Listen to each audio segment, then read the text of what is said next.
नमस्कार दोस्तों, स्वागत है आपका अपने YouTube channel vision learning point में। आज हम लोग पढ़ेंगे वीडियो का, मतलब जो पिछली बार 2018 में पेपर हुआ था वो पढ़ेंगे। फर्स्ट शिफ्ट में जो हुआ था उसको मैंने बता दिया था पिछले वीडियो में हिंदी का। आज उसी के आगे जो सेकंड शिफ्ट में 23 तारीख को हुआ था उसके बारे में जो है आज हम पढ़ेंगे। हिंदी के 50 क्वेश्चन हैं इसमें, तो हम देखते हैं कौन कौन से क्वेश्चन आए थे। जैसे फर्स्ट क्वेश्चन दिया हुआ है, निम्नलिखित में से कौन सा पत्र वैयक्तिक पत्र की श्रेणी में नहीं आता। वैयक्तिक मतलब होता है व्यक्तिगत पत्र। कोई भी व्यक्तिगत पत्र होता है वो किस श्रेणी में आता है वो बताना है इसमें। तो फर्स्ट ऑप्शन दे रखा है व्यापारिक पत्र, प्रार्थना पत्र, फिर है संपादक के नाम पत्र या मित्र का पत्र। तो व्यक्तिगत पत्र लिखना है तो व्यक्तिगत पत्र हम किसको लिखते हैं, अपने किसी रिलेशन में जो होता है उसको ही तो लिखते हैं। तो इसमें हो जाएगा ऑप्शन सी मित्र का पत्र, यानी कि ये व्यक्तिगत की श्रेणी में आएगा। और डिटेल इसके बारे में हम देख लेते हैं। तो जैसे व्यक्तिगत या व्यक्तिगत पत्र जो होता है अनौपचारिक पत्र श्रेणी में आता है, यानी कि अनौपचारिक होता है, हम अनौपचारिक भाषा में लिखते हैं। इन पत्रों से तात्पर्य ऐसे पत्रों से है जिन्हें व्यक्तिगत मामलों के संबंध में पारिवारिक सदस्यों, मित्रों एवं अन्य परिजनों को लिखा जाता है। ठीक, अब अगला क्वेश्चन है नंबर 2। निम्नलिखित में से कौन सी पत्र की विशेषता नहीं। अब विशेषता नहीं है पूछ रहा है, तो कौन सी पत्र की विशेषता नहीं है। तो संक्षिप्तता ये भी पत्र की विशेषता होती है, प्रेषक, फिर है क्रमबद्धता, फिर है विनयशीलता। तो इसमें जो है क्रमबद्धता भी होनी चाहिए, संक्षिप्तता भी होनी चाहिए, विनयशीलता भी होनी चाहिए। और प्रेषक जो है ये पत्र की विशेषता नहीं है, प्रेषक तो होता है जो पत्र को भेजता है। फिर इसका देख लेते हैं, एक अच्छे पत्र में उद्देश्य, शैली, सहजता, विनयशीलता, शिष्टाचार, क्रमबद्धता, व्याकरण, सुलेख आदि गुण होने चाहिए, यानी कि इतने गुण जो है अच्छे पत्र में होने चाहिए। फिर है क्वेश्चन नंबर 3, गंदगी की समस्या से पीड़ित, यानी कि अगर गंदगी समस्या से पीड़ित मोहल्ले वासियों हैं उनको अगर पत्र लिखना है, किसको लिखना, नगर पालिका अध्यक्ष को, तो किस श्रेणी के अंतर्गत आएगा। श्रेणी पूछ रहा है, तो श्रेणी अगर पूछेगा किसी चीज़ की अगर समस्या है तो समस्या के लिए हम क्या करते हैं, शिकायत करते हैं, तो शिकायती पत्र की श्रेणी में आएगा। ठीक है, अब इसके बारे में देख लेते हैं। गंदगी की समस्या से पीड़ित मोहल्ले वासियों की ओर से नगर पालिका अध्यक्ष को शिकायती पत्र, यानी कि जो हम श्रेणी अगर इसमें पूछा जाएगा तो शिकायती पत्र की श्रेणी में आएगा। अगला क्वेश्चन है, निम्नलिखित में से कौन सा मूल दीर्घ स्वर नहीं है। अब मूल दीर्घ स्वर पूछ रहा है। मूल दीर्घ स्वर होते हैं जो अपने ही जैसे अक्षर से मिलकर बनते हैं। जैसे बड़ा आ है यहाँ पे, तो बड़ा आ और आ से मिलकर बनता है तो ये मूल हो जाएगा। ई भी क्या, ई और ई से बनती है। बड़ा ऊ, ये भी ऊ प्लस ऊ से बनता है। जो ओ है ये मूल दीर्घ स्वर नहीं है, क्योंकि ये जो है आ प्लस ऊ से मिलकर बनता है। ठीक है, अब इसके बारे में देख लेते हैं। उन स्वर वर्णों को कहा जाता है, यानी कि जो मूल स्वर होते हैं जिनका उच्चारण बिना किसी अवरोध के होता है, यानी कि किसी चीज़ का अवरोध इसमें नहीं होता है। आ, ई, उ, री ये हर्ष स्वर कहलाते हैं। ये चार जो हैं हर्ष स्वर हैं। बाकी आ, ई, उ ये दीर्घ स्वर कहलाते हैं। और ये जो है ए, ओ और औ ये होते हैं संयुक्त स्वर। तो ये चीज़ आप लोग क्या रखेंगे, ध्यान रखेंगे। ठीक, अगला देखते हैं क्वेश्चन नंबर 5। निम्नलिखित में से शुद्ध वर्तनी वाला शब्द कौन सा है। शुद्ध वर्तनी पूछ रहा है, यानी कि जो इसमें से शुद्ध लिखा हुआ है। तो इसमें देख लेंगे अध्ययन, अध्ययन या अध्ययन। तो ये ऑप्शन तो हो नहीं सकते। ऑप्शन सी अध्ययन, आदिधा और या 2 बार है, ये चीज़ आप लोग याद रखेंगे। इसके बारे में देख लेते हैं डिटेल अगर, तो वही है अध्ययन शुद्ध वर्तनी वाला शब्द है। ठीक है, अध्ययन क्या शुद्ध वर्तनी वाला शब्द है। उसके बाद अगला देखते हैं। अगला जो है निम्नलिखित में से शुद्ध वर्तनी। अब ये भी शुद्ध वर्तनी पूछ रहा है, तो शुद्ध वर्तनी इसमें कौन सी हो जाएगी। तो देखिए उत्तरदायी, उत्तरदायी या उत्तरदायी। तो ये जो है ऑप्शन बी, ऑप्शन बी क्या है, शुद्ध वर्तनी वाला शब्द है। तो शुद्ध और अशुद्ध जो वर्तनी वाले होते हैं शब्द, इनको आप लोग जो है अच्छे से पढ़ लेंगे। फिर संधियाँ 3 प्रकार की होती हैं। अब संधियाँ 3 प्रकार की तो होती हैं, कौन कौन सी होती हैं। इसमें पूछ रहा है कौन सा एक संधि का प्रकार नहीं है, यानी कि 3 प्रकार की जो संधियाँ होती हैं उसमें कौन सा एक नहीं है। तो स्वर संधि ये भी संधि होती है, व्यंजन संधि भी होती है, विसर्ग संधि भी होती है। इसमें जो ऑप्शन डी दे रखा है, यानी कि अनुस्वार संधि, ये जो है संधि के प्रकार में नहीं आता है। अब इसका एक्सप्लेनेशन देखते हैं। संधियाँ 3 प्रकार की होती हैं, यानी कि स्वर, व्यंजन और विसर्ग। अब 2 स्वरों के मेल से उत्पन्न विकार को संधि कहते हैं, यानी कि 2 स्वरों के मेल से उत्पन्न संधि है तो उसको स्वर संधि कहेंगे। व्यंजन अथवा स्वर से तो उसको व्यंजन संधि कहेंगे, और विसर्ग व्यंजन या स्वर से होगा तो उसको विसर्ग संधि कहते हैं। इसके आगे निम्नलिखित में कौन सा व्यंजन संधि का उदाहरण नहीं। अब व्यंजन संधि का उदाहरण पूछ रहा है, कौन सा नहीं है। तो जैसे ऑप्शन है जगदम्बा, तो ये व्यंजन संधि का उदाहरण, क्योंकि इसको जगत प्लस अम्बा लिखते हैं। संतोष, इसको सम प्लस तोष लिखते हैं। अहमकार, इसको अहम प्लस कार लिखते हैं तो विद्यालय, अगर इसको जो है इसका संधि विच्छेद करेंगे तो विद्या प्लस आलय, यानी कि आ और आ आएगा। यहाँ पे देख लेते हैं विद्या प्लस आलय, ये जो है व्यंजन संधि का उदाहरण नहीं है, क्योंकि इसको जब टुकड़े करेंगे तो यहाँ पे भी जो आ जाएगा और यहाँ पे भी आ जाएगा। तो सेम स्वर जब आते हैं, यानी कि समान स्वर जब आते हैं तो स्वर संधि होता है। इसी तरह से आगे जगदम्बा, संतोष और अहंकार व्यंजन संधि है। अब देशभक्ति में कौन सा समास है, यानी कि जो देशभक्ति वर्ड लिखा हुआ है इसमें समास पूछ रहा है। तो देशभक्ति अगर इसका मतलब समास विग्रह करेंगे तो देशभक्ति क्या हो जाएगा, देश के लिए भक्ति। अब के लिए आएगा, के लिए, तो के लिए क्या होता है, यानी कि ये जो कारक शब्द है, तो जब भी जिसमें कारक शब्द आ जाता है उसको हम तत्पुरुष समास कहते हैं। तो ऑप्शन 20 में सही हो जाएगा तत्पुरुष समास। तो देशभक्ति का समास विग्रह देश के लिए भक्ति होता है, तो इसमें क्या हो जाएगा, ये जो के लिए है ये कारक शब्द है, इसलिए ये हो जाएगा तत्पुरुष समास। अगर उसमें भी भेद पूछ ले तो के लिए किसका भेद होता है, तो संप्रदान का होता है, तो संप्रदान तत्पुरुष हो जाएगा। अब अगला है पंचवटी में कौन सा समास है, पंचवटी पूछ रहा है, यानी कि पंचवटी का अगर विग्रह करेंगे तो पंचवटी यानी कि 5 वटों का समूह। तो इसमें आगे देखिए संख्या आ रहा है, तो जिसमें भी संख्या आता है वो हमारा द्विगु समास होता है, क्योंकि द्विगु समास संख्या बोधक होता है। तो इसमें हो जाएगा ऑप्शन सी। अब समास विग्रह यानी कि 5 वटों का समूह, समाहार हो जाएगा, तो 5 यानी कि एक संख्या है, तो इसलिए ये हो जाएगा द्विगु समास, यानी कि द्विगु समास का पहला पद क्या होता है, संख्यावाचक होता है। अब इसमें अधिकारी में उपसर्ग कौन सा है, अधिकारी में उपसर्ग, उपसर्ग क्या होता है, उपसर्ग जो शब्द के आगे लगता है। तो इसमें आगे क्या लगा हुआ, अधि लगा हुआ है, तो अधिकारी में उपसर्ग क्या हो जाएगा, अधि हो जाएगा। जो पीछे लगता है उसको प्रत्यय कहते हैं। ठीक, अब इसका देख लेते हैं। अधिकारी में अधि उपसर्ग है, अधि उपसर्ग का अर्थ यानी कि अगर अधि का अर्थ क्या होता है, श्रेष्ठ होता है, ऊपर होता है और सामीप्य होता है। जिससे अन्य निर्मित शब्द क्या होते हैं, अधिकरण, अधिराज, अध्यात्म और अध्यक्ष, तो ये हो जाएंगे अधि उपसर्ग से बने शब्द। अब आगे है निम्नलिखित में से आ उपसर्ग नहीं लगा। एक चीज़ इसमें याद रखेंगे, नहीं जिसमें होगा उसको केयरफुली यानी कि अच्छे से पढ़ेंगे, क्योंकि जो है नहीं वाले ऑप्शन जो है अक्सर गलत हो जाते हैं। तो इसमें लिखा हुआ अकथ, अभेद, अचूक और अनुज। आ उपसर्ग नहीं लगा, तो अकथ में अगर इसको अलग करेंगे तो आ अलग हो जाएगा, अचूक में आ अलग हो सकता है, अभेद में भी आ अलग हो सकता है, लेकिन अनुज में क्या है, अनुज जो है इसमें आ उपसर्ग नहीं लगा, इसमें अनु उपसर्ग लगा है। ठीक, तो ये चीज़ जो है आप लोग याद रखेंगे। तो ये इसका एक्सप्लेनेशन दे रखा, आ उपसर्ग इसमें नहीं है, यानी कि अनु लगा हुआ है। बाकी आ उपसर्ग से अगर देखा जाए कौन कौन से शब्द, तो अकथ, अभेद, अचूक, अपढ़ और अजान हो जाएगा। ठीक, अनु यानी अनु का मतलब क्या होता है, क्रम और पश्चात होता है, ये समानता के अर्थ में होता है। तो अनुकरण, अनुवाद, अनुचर और अनुपात ये क्या हो जाएंगे, अनु उपसर्ग वाले शब्द हो जाएंगे। अगला निम्नलिखित में से नि प्रत्यय बताना। आप देखिए यहाँ प्रत्यय पूछ रहा है, तो प्रत्यय क्या होता है, जो शब्द के पीछे लगता है। तो जो शब्द के पीछे लगता है वो हमारा प्रत्यय होता है। तो ये चीज़ आप लोग याद रखेंगे, पीछे जो लगता है वो प्रत्यय होता है। तो शेर का शेरनी बना हुआ है, फिर मोरनी है, फिर कुटनी है, फिर नौकरानी है। तो यहाँ पे नहीं पूछ रहा है, जब नहीं पूछेगा तो यहाँ पे देखना है नौकरानी। जब नौकरानी में क्या होता है, नी प्रत्यय नहीं लिखा है, क्योंकि नौकर से नौकरानी बनाएंगे तो आनी जोड़ेंगे ना, तो इसमें आनी प्रत्यय लगा हुआ है। तो इसके बारे में देखते हैं। नौकरानी में नी प्रत्यय नहीं, यानी कि आनी प्रत्यय लगा हुआ है। बाकी जितने शब्द हैं इसमें नी प्रत्यय लगा हुआ है।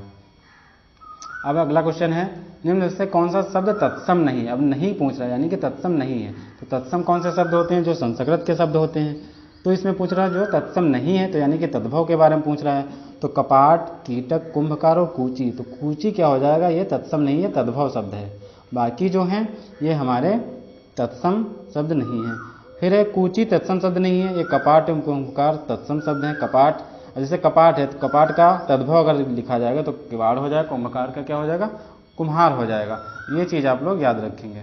फिर अगला है निम्नलिखित में कौन सा शब्द तद्भव है। अब इसमें तद्भव पूछ रहा है कौन सा है, तो तद्भव जो संस्कृत के शब्दों से निर्मित होते हैं, जिनको हम अपने मतलब बोलने के ढंग से निर्मित कर लेते हैं, थोड़ा सा चेंज आ जाता है, उनको तद्भव शब्द कहते हैं।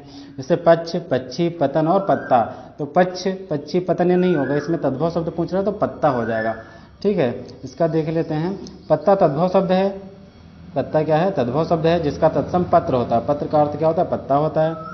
जैसे पक्ष और पक्षी का तत्सम, अगर ये तत्सम थे इनका, अगर तद्भव पूछेगा तो पक्ष का पंख हो जाएगा और पक्षी का पंछी हो जाएगा।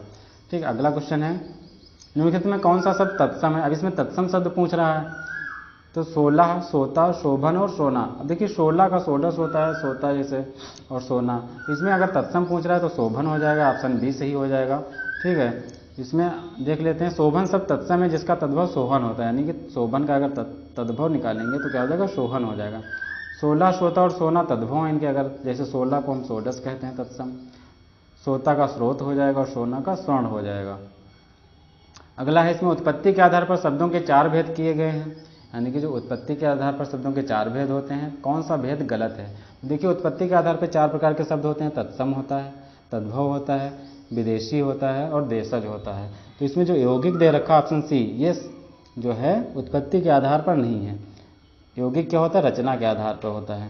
ठीक है, तो इसके बारे में देख लेते हैं। उत्पत्ति के आधार पर शब्दों के 4 भेद होते हैं, तत्सम, तद्भव, देशज और विदेशी। तो रचना और बनावट के अनुसार पूछेगा तो रूढ़, यौगिक और योग रूढ़, ये होते हैं रचना के आधार पर। ठीक, अगला क्वेश्चन है, निम्नलिखित में कौन सा शब्द समूहवाचक संज्ञा नहीं है, यानी कि समूह होता है जो ग्रुप में होता है, यानी कि जिसमें कई सारे लोग होते हैं वो समूहवाचक होता है ग्रुप में। तो ऑप्शन इसमें दे रखा सभा, भीड़ और कक्षा, दौड़। तो सभा में भी कई सारे लोग होते हैं, भीड़ में भी बहुत सारे लोग होते हैं, कक्षा क्लास में भी यानी कई सारे लोग होते हैं, बच्चे होते हैं। तो दौड़ इसमें क्या हो जाएगा, समूहवाचक शब्द नहीं है। फिर इसमें जिस संज्ञा से वस्तु अथवा व्यक्ति के समूह का बोध हो, यानी कि समूह का बोध होगा वो समूहवाचक कहलाते हैं। सभा, कक्षा, भीड़, दल, गिरोह, गुच्छा और कुंज। ठीक, अगला क्वेश्चन देखते हैं। निम्नलिखित में से कौन सा शब्द द्रव्यवाचक, द्रव्यवाचक होते हैं जिनको हम, जैसे खाने पीने की वस्तु होगी, नाप तोल की वस्तुएं होगी, वो क्या होते हैं, द्रव्यवाचक होते हैं। इसमें जैसे खटाई, मिठाई, ठंड और दूध, तो द्रव्यवाचक होते हैं जिसको हम नाप सकते हैं, तौल सकते हैं। तो इसमें जैसे ऑप्शन सी दूध, दूध क्या हो जाएगा, द्रव्यवाचक संज्ञा हो जाएगा। ठीक, जैसे जिस संज्ञा से नाप तोल वाली वस्तु का बोध होता है उसे द्रव्यवाचक संज्ञा कहते हैं। जैसे दूध, पानी, लोहा, सोना, चांदी, तेल, ये सब क्या है, द्रव्यवाचक संज्ञाएं हैं। फिर अगला है वह आप ही चला गया। इसमें जो रेखांकित शब्द है, यानी कि जो आप है, ये रेखांकित शब्द है, इसका उदाहरण बताना है, यानी कि क्या भेद है इसका। तो जैसे पुरुषवाचक है कि निजवाचक है कि निश्चयवाचक है कि संबंधवाचक है। तो आप ही चला गया यानी कि स्वयं चला गया, तो निजवाचक हो जाएगा। इसका ऑप्शन क्या हो जाएगा, निजवाचक। जो खुद से काम करते हैं यानी कि स्वयं से काम करते हैं वो सर्वनाम क्या होते हैं, निजवाचक सर्वनाम होते हैं। तो आप निजवाचक सर्वनाम है, निजवाचक सर्वनाम का रूप आप है। ठीक है, इसका प्रयोग पुरुषवाचक के अन्य पुरुष वाले आप से बिल्कुल अलग है, यानी कि जो अन्य पुरुष में आप होता है वो इसका मतलब इससे अलग होता है। यह कर्ता का बोधक है किंतु स्वयं कर्ता का काम नहीं करता, यानी कर्ता का बोधक तो है लेकिन कर्ता का काम ये जो है स्वयं नहीं करता है। गिलास में थोड़ा दूध है, अब इसमें भी रेखांकित शब्द है, रेखांकित शब्द का विशेषण पूछ रहा है कौन सा भेद है। तो थोड़ा है, तो थोड़ा है, कम है, ज़्यादा है, ये सब प्रकार कौन से होते हैं, तो परिमाणवाचक होते हैं। इसमें क्या हो जाएगा, परिमाणवाचक। ठीक, तो परिमाणवाचक है। अब जैसे इसमें दिया है थोड़ा परिमाणवाचक विशेषण है, परिमाणवाचक विशेषण किसी वस्तु की नाप या तौल का बोध कराते हैं। अगला है क्रिया के मूल शब्द, मूल रूप को क्या कहते हैं, यानी क्रिया को जो मूल रूप होता है उसको क्या कहते हैं। तो ऑप्शन दे रखा पद, रूप, धातु या शब्द। तो इसमें मूल रूप पूछा तो मूल रूप हमारा हो जाएगा धातु, यानी कि क्रिया के मूल रूप को हम धातु कहते हैं। फिर हो जाएगा निम्नलिखित में क्रिया मूल रूप को धातु कहते हैं। धातु क्रियापद के उस अंश को कहते हैं, यानी कि धातु किसको कहते हैं, जो क्रिया के प्राय सभी रूपों में पाया जाता है। यानी कोई भी क्रिया अगर लिखेंगे परिवर्तित करके तो धातु रूप उसमें सब में पाया जाएगा। फिर है मैं वहां होकर आया हूं, वाक्य में अवयव शब्द बताना। अवयव शब्द बताना, अवयव शब्द होते हैं जिनके हम कोई भी परिवर्तन नहीं कर सकते, यानी कि वो जो है जिस प्रकार से जिस वाक्य में प्रयोग किया जाए उसमें कोई परिवर्तन नहीं होगा। बाकी शब्दों में तो हो जाएगा लेकिन अवयव में कोई परिवर्तन नहीं होता। जैसे मैं वहाँ होकर हूँ, तो इसमें मैं वहाँ होकर आया हूँ, तो इसमें वहाँ, अब वहाँ जो है ये हो जाएगा अवयव शब्द। जैसे वाक्य में वहाँ क्या हो जाएगा, अवयव शब्द हो जाएगा, यानी कि अवयव शब्द है। क्रिया विशेषण अवयव है, जिस शब्द से क्रिया की विशेषता प्रकट हो उसे क्रिया विशेषण कहते हैं। अगला क्वेश्चन है उसने कटोरा भर दूध पिया, यानी कि कटोरा भर दूध पिया। वाक्य में अवयव शब्द कौन सा है, कटोरा भर दूध पिया, तो अवयव इसमें भी बताना है। अवयव क्या होते हैं, जिसमें किसी भी प्रकार का परिवर्तन ना हो। तो इसमें जो भर लिखा हुआ भर, तो भर क्या हो जाएगा, हमारा अवयव शब्द हो जाएगा। तो भर क्या है, अवयव शब्द है। यह रीतिवाचक क्रिया विशेषण है। ठीक है, अवधारण अर्थ में रीतिवाचक क्रिया विशेषण और भी कौन से होते हैं ये देख लीजिए। तो, ही, भी, मात्र, भर, तक, सा, ये सब क्या हैं, ये अवयव शब्द हैं, तो इनको आप लोग याद रखेंगे। निम्नलिखित में कौन सा एक अनाथ का पर्यायवाची नहीं है। अनाथ का पर्यायवाची यानी कि जो अनाथ है इसका पर्यायवाची नहीं है पूछ रहा है। तो नहीं है तो कौन सा है, तो इसमें जैसे बेसहारा, यतीम, निराश्रित, अनाड़ी। तो बेसहारा यानी कि जिसका कोई सहारा ना हो तो ये भी अनाथ हो जाएगा। यतीम ये भी जो है अनाथ का पर्यायवाची है, निराश्रित भी है। तो अनाड़ी जो है इसमें ये अनाथ का पर्यायवाची नहीं है। तो अनाड़ी पर्यायवाची नहीं है। अनाथ के पर्यायवाची और कौन कौन से होते हैं, तो बेसहारा, यतीम, निराश्रित ऑप्शन में ही दे रखा है। नाथहीन और दीन दो और याद रखेंगे, ठीक है। इसमें अगला है निम्नलिखित में से विचित्र का पर्यायवाची क्या होगा। अब विचित्र का पर्यायवाची पूछ रहा है, जो विचित्र है इसका पर्यायवाची तो विरुद्ध, प्रतिकूल, विपरीत या विलक्षण। अब पर्यायवाची क्या होगा, विचित्र वो होता है जो अपने आप में अलग हो, सबसे अलग, तो विलक्षण, यानी कि ऑप्शन सी क्या हो जाएगा, सही हो जाएगा। ये विचित्र का पर्यायवाची शब्द है। विचित्र पर्यायवाची का विलक्षण है। इसमें अन्य पर्यायवाची अगर पूछे तो विचित्र का और कौन कौन सा होता है, अद्भुत होता है, अनोखा होता है, अनूठा होता है। विपरीत अगर पूछ ले इसके तो विरुद्ध, प्रतिकूल, उल्टा और खिलाफ, ये विपरीत के पर्यायवाची हैं। फिर अगला निम्नलिखित में से अमृत का विलोम क्या होगा। अमृत का विलोम शब्द यानी कि उल्टा अर्थ पूछ रहा, तो अमृत का इसमें आसानी से बता सकते हैं, ऑप्शन डी यानी कि अमृत का विष होगा। उसके बाद है 27 नंबर का, इसका एक्सप्लेनेशन देख लेते हैं। अमृत का विलोम विष है, अमर का विलोम क्या हो जाएगा, अमृत्य हो जाएगा, ठीक है। अगला क्वेश्चन है निम्नलिखित में निंदा, निंदा का विलोम क्या होगा। निंदा का विलोम बता रहा है, तो निंदा अगर हम किसी की निंदा कर रहे हैं तो उसका विलोम हो जाएगा स्तुति करना, यानी कि हम किसी की स्तुति करते हैं, उसका विलोम निंदा हो जाएगा। तो निंदा का विलोम स्तुति है, निंद का विलोम वंद या स्तुत्य है, ये याद रखेंगे, ठीक। तो अब डैश दे रखा है, यानी कि यहाँ पे खाली स्थान, यहाँ पे भरना है, कोई नहीं टाल सकता, रिक्त स्थान के लिए उचित शब्द चुनना है। अब नियत, निमित्त, नियत या नमित, ये 4 ऑप्शन दे रखे हैं, इसमें कौन सा सही हो जाएगा, तो इसमें हो जाएगा नियति, यानी कि नियति जो होता है, नियति को कोई नहीं टाल सकता, यानी कि जो होने वाला है तो उसको कोई नहीं टाल सकता, तो हो जाएगा नियति। ऐसे पूरा वाक्य हो जाएगा, नियति को कोई नहीं टाल सकता, यानी कि जो नियति है, यानी कोई घटना घटित होने वाली है उसको कोई नहीं टाल सकता। अब है अपने के लिए लड़ना धर्म है, यहाँ पे भी भरना है, यानी कि रिक्त स्थान बनना है। तो अपने के लिए लड़ना धर्म है, यानी कि अपने, तो अपने के लिए लड़ना धर्म है, इसमें क्या हो जाएगा, ऑप्शन बी स्वत्व, यानी कि अपने स्वत्व, अपने स्वत्व के लिए लड़ना क्या है, धर्म है। जैसे यहाँ पे देख लेते हैं स्वत्व, पूरा वाक्य हो जाएगा अपने स्वत्व के लिए लड़ना धर्म है, यानी कि खुद के लिए लड़ना क्या होता है, धर्म होता है। अनियमित के लिए उचित वाक्यांश चुने। अनियमित, अनियमित यानी कि अनियमित जो है, इसके लिए उचित वाक्यांश चुनना है। तो उचित वाक्यांश क्या हो जाएगा, जिस पर कोई नियंत्रण ना हो या जो नियमानुकूल ना हो, जिसके संबंध में कोई निर्णय ना हुआ हो, तो जिसका निवारण ना हो सकता हो। 4 ऑप्शन दे रखे हैं, तो इसमें जो है ऑप्शन क्या हो जाएगा, तो अनियमित पूछ रहा है तो नियमित, अब देखिए इसको अगर अलग करेंगे तो नियम हो जाएगा, तो नियमानुकूल होता है। अब इसमें हो जाएगा जो नियमानुकूल ना हो, यानी कि जो नियम से चीज़ें नहीं होती उसको अनियमित कहते हैं। अब वही चीज़, तो अनियमित के लिए उचित वाक्यांश क्या हो जाएगा, जो नियमानुकूल ना हो, यानी कि नियमानुकूल। अब वाक्यांश के लिए एक शब्द जो होते हैं वो आप लोग याद कर लेंगे।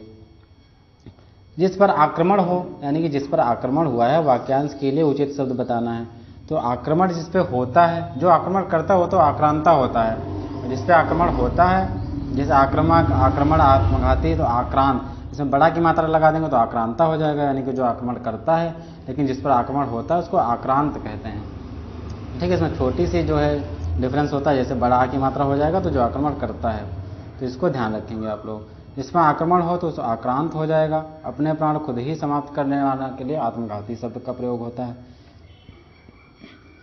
फिर है गुड़ गोबर कर देना। अब ये मुहावरा दिया हुआ है तो इसका उचित अर्थ बताना है। तो कोई बखेड़ा खड़ा करना या गायब कर देना या बना बनाया काम बिगाड़ देना या अपनी हानि करके मौज उड़ाना, तो इसमें हो जाएगा बना बनाया काम बिगाड़ देना, यानी कि कोई काम बन गया उसके बाद भी उसको बिगाड़ देना, क्या हो जाएगा, गुड़ गोबर कर देना हो जाएगा, ठीक। तो ये वही चीज़ है, इसको आप लोग देख लेंगे, ठीक है। अब आगे हम देखते हैं अगला क्वेश्चन, हथियार डाल देना। हथियार डाल देना मुहावरे का अर्थ पूछ रहा है। मात्र कल्पना करते रहना, हथियार उठा लेना, हथियार गिरा देना, हार मान लेना। तो हथियार डाल देना का मतलब होता है हार मान लेना, यानी कि अगर हमने हार मान ली है तो उसका अर्थ क्या हो जाएगा, हथियार डाल देना। हथियार डाल देना मुहावरे का सही अर्थ क्या हो जाएगा, हार मान लेना, ठीक है। अगला देखते हैं, चमड़ी जाए पर दमड़ी ना जाए। अब ये लोकोक्ति हो जाएगी, यानी कि इस लोकोक्ति का क्या अर्थ है, जैसे बहुत गरीब या बहुत सहनशील या बहुत कंजूसी या बहुत बीमार। तो ऑप्शन इसमें देखते हैं कौन सा सही है, चमड़ी जाए पर दमड़ी ना जाए, यानी कि बहुत ज़्यादा कंजूस होना, यानी कि जो बहुत ही कंजूसी करते हैं उनके लिए हम क्या लोकोक्ति यूज करते हैं, चमड़ी जाए पर दमड़ी ना जाए। अब अगला है इसमें, ये वही है, इसमें देख लेंगे आप लोग। अगला देखते हैं, 36 नंबर, निम्नलिखित में से मिश्र वाक्य। अब मिश्र वाक्य बताना है कौन सा है इसमें। रण में सेनापति के वीरता दिखाने के कारण राष्ट्रपति ने उसे वीर चक्र प्रदान किया। उसे लूटने के लिए अतिरिक्त भी पीटा गया। फिर अगला है, उसने मान लिया कि दोष उसका है। मेरा मित्र आया और हम दोनों सैर पर चले गए। अब मिश्र वाक्य पूछ रहा है। देखिए वाक्य 3 प्रकार के होते हैं, मिश्र वाक्य, संयुक्त वाक्य और सरल वाक्य। तो मिश्र वाक्य वो होता है जो एक दूसरे पर आश्रित होता है, यानी कि अगर उसमें से आधा वाक्य हम हटा देंगे तो वो पूरा नहीं होगा अर्थ उसका, तो आश्रित वाक्य होता है। तो इसमें कौन सा ऑप्शन हो जाएगा, इसमें हम देख लेते हैं। उसने मान लिया कि, यानी कि ऑप्शन जो सी है, उसने मान लिया कि उसका दोष है, तो उसका दोष है, तो इसमें देखिए की से जुड़ा हुआ है, इस पर जो दूसरा वाक्य है इस पर आश्रित है, तो ये हो जाएगा हमारा मिश्र वाक्य। तो यहाँ पे देख लेते हैं मिश्रित वाक्य, यानी कि जिस वाक्य में एक प्रधान मुख्य वाक्य हो, यानी कि एक वाक्य प्रधान होता है, दूसरा उस पर आश्रित होता है। जो आश्रित होता है उसको गौड़ या उपवाक्य कहते हैं। जो आपस में की, जो, क्योंकि, जितना, उतना, जैसा, वैसा, जब, तब, जहाँ, वहाँ, जिधर, उधर, अगर, यदि, तो, यद्यपि, तथापि आदि जुड़े होते हैं। अब इतने शब्द जो दे रखे हैं, अगर इतने शब्द आपको याद हैं तो मिश्र वाक्य आसानी से आप बता सकते हैं। अगर इसमें से कोई शब्द आता है वाक्य में तो कौन सा वाक्य हो जाएगा, मिश्र वाक्य हो जाएगा। वह दंड से बचना चाहता था इसलिए भाग गया। यह एक संयुक्त वाक्य है, यानी कि जो वाक्य दे रखा है वह दंड से बचना चाहता था इसलिए वह भाग गया, तो ये तो संयुक्त वाक्य है। इसका सरल रूप पूछ रहा है, सरल रूप क्या होगा। अब 4 ऑप्शन दे रखे हैं तो इसमें सरल रूप पूछ रहा है, तो इसमें ऑप्शन बी, यानी कि दंड से बचने के लिए वह भाग गया। अब देखिए और क्यों नहीं हो सकते, क्योंकि इसमें भी 2 वाक्य नहीं हो सकते। जो सरल वाक्य होता है, यानी कि सरल वाक्य जो होता है वो एक, मतलब उसमें 2 वाक्य नहीं होते, ये सिंपल वाक्य होता है, तो ये सी है। क्योंकि इसमें भी क्योंकि लगा, इसमें भी क्योंकि लगा, ये हो नहीं सकते, तो डी हो जाएगा। प्रश्नगत संयुक्त वाक्य सरल रूप है, यानी कि दंड से बचने के लिए वह भाग गया। अब अगला क्वेश्चन है 38, निम्नलिखित में से व्याकरणिक दृष्टि से शुद्ध, अब यानी कि व्याकरण की दृष्टि से शुद्ध बताना है, यानी कि उसमें जितने भी पद हैं वो सही हैं कि नहीं हैं। अब लिखा है फर्स्ट ऑप्शन, वे अनेक विषय किए गाते थे। फिर है, इस समय 4 बजे हैं, सब लोग अपनी राय दें, या आंसू से मेरा रुमाल भीग गया। तो इसमें जैसे 4 वाक्य दे रखे हैं, तो इस समय 4 बजे हैं, ये जो है व्याकरण की दृष्टि से सही है। अब सब लोग अपनी राय दें, तो सब भी लगा, लोग भी लगा, तो ये भी नहीं हो सकता। आंसू नहीं होता, आंसुओं से होगा, ठीक है। वे अनेक, अब वे भी अनेक, ये नहीं हो सकता, तो इसमें जो है डी हो जाएगा। अब इसमें देखते हैं, इस समय 4 बजे हैं, या व्याकरणिक दृष्टि से शुद्ध है, क्योंकि अनेक विषय के स्थान पर अनेक विषयों होगा। सी में अपनी के स्थान पर अपनी अपनी होगा, और डी में आंसू के स्थान पर आंसुओं होगा। ये चीज़ आप लोग देखते रहेंगे, ठीक है। अब अगला है, निम्नलिखित में से कर्मवाच्य वाला वाक्य चुनें, यानी कि कर्मवाच्य बताना है। कर्मवाच्य, यानी कि देखिए वाच्य 3 प्रकार के होते हैं, भाववाच्य, कर्ता या कर्मवाच्य। तो ये ऐसा कहते हैं कि, फिर है, तुम लिख नहीं सकते, बिल्ली के हाथों चूहा मारा गया, या उसे सब कुछ बता दे। इसमें कर्मवाच्य, अब जिसके कर्मवाच्य होते हैं जो किसी के द्वारा किए जाते हैं, तो इसमें लिखा है बिल्ली के हाथों चूहा मारा गया, यानी कि किसी और ने काम किया, तो ये कर्मवाच्य हो जाएगा, ठीक। जैसे बिल्ली के हाथों चूहा मारा गया कर्मवाच्य है, क्योंकि जिस रूपांतर से वाक्य में कर्म की प्रधानता का बोध हो, यानी कर्म हो, प्रधान हो, उसे कर्मवाच्य कहते हैं। वाक्य में मारा गया क्रिया का प्रभाव बिल्ली के हाथों पे पड़ रहा है, यानी कि चूहा को मारा, लेकिन चूहा पे प्रभाव तो पड़ा, लेकिन कर कौन रहा है, तो बिल्ली कर रही है, तो कर्मवाच्य की प्रधानता, इसलिए ये कर्मवाच्य हो जाएगा। फिर से के द्वारा किसका प्रसर्ग है। अब जिसमें कारक होते हैं, तो कारक जो चिन्ह होते हैं वो पूछ रहा है। से और के द्वारा, जैसे वो यादि और कर्ता ने कर्म को, ये जो होते हैं ये सारे होते हैं कारक। अभी कारक 8 होते हैं, उनके बारे में अगर आपको याद है तो उनके चिन्ह आप आसानी से बता सकते हैं। से और के द्वारा पूछ रहा है, से और के द्वारा इसमें हो जाएगा ऑप्शन बी। जो करण कारक होता है उसके चिन्ह क्या होते हैं, से और के द्वारा होते हैं। अब देखिए यहाँ पे करण कारक का प्रसर्ग से या के द्वारा होता है, जबकि अपादान का से होता है। देखिए अपादान का भी से होता है, करण का से होता है, लेकिन जो अपादान का से है ये अलगाव के अर्थ में होता है। जैसे कोई चीज़ अलग हो रही, जैसे मान लीजिए कोई एग्जाम्पल, बिल्ली छत से कूदी, तो उसमें अगर से लगा हुआ है तो बिल्ली छत से अलग हो रही, तो वहाँ पे तो अपादान कारक हो जाएगा, ठीक। तो ये चीज़ याद रखेंगे।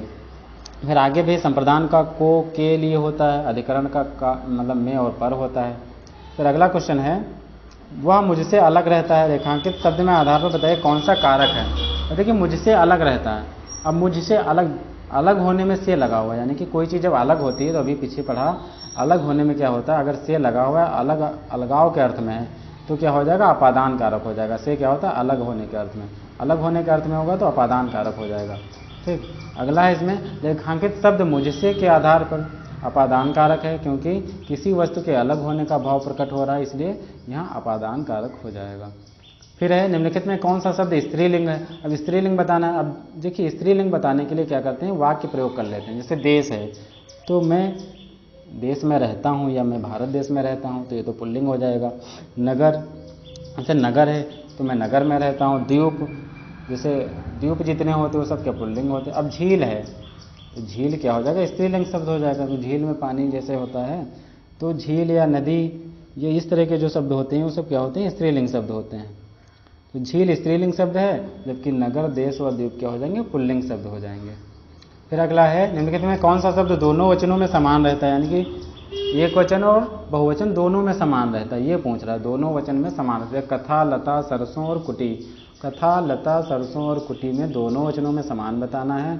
तो जो सरसों है, अब सरसों क्या है, एक वचन लिखो चाहे बहुवचन लिखो, सरसों ही रहेगा, इसका सरस नहीं होगा या सरस से कुछ भी नहीं होगा।